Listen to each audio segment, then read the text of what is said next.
जे दिल पे सबके राज करे, लोग वो भी सुन के नाज करे। जे दिल पे सबके राज करे, लोग वो भी सुन के नाज करे।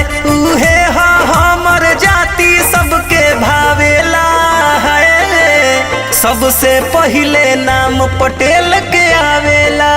हाँ, सबसे पहिले नाम पटेल के आवेला। दुनिया की सबसे जबरदस्त मोस्ट रिमेम्बर्ड कम्युनिटी सिंह के बाद अगर दुनिया में किसी का नाम हुआ है तो वो पटेल्स का हुआ है। सबसे कॉमन सरनेम इस पृथ्वी पे, दूसरा सरनेम पूरे वर्ल्ड में है पटेल। पटेल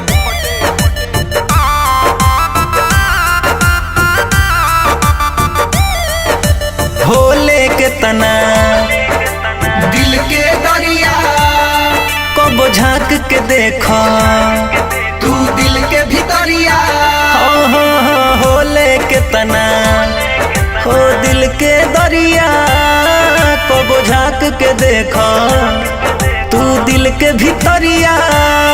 जे प्यार मोहब्बत से सबसे बतियावेला है, सबसे पहिले नाम पटेल के आवेला।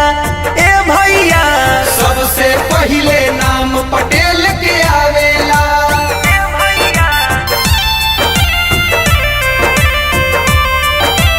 आप सुन रहे हैं अमित पटेल की आवाज में।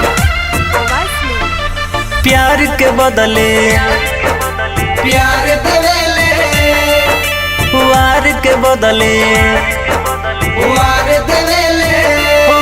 हो प्यार के बदले प्यार देवेला, वार के बदले वार देवेला।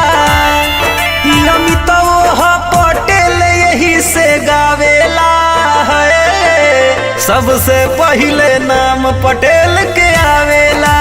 आवेला सबसे पहिले कुरमी के नाम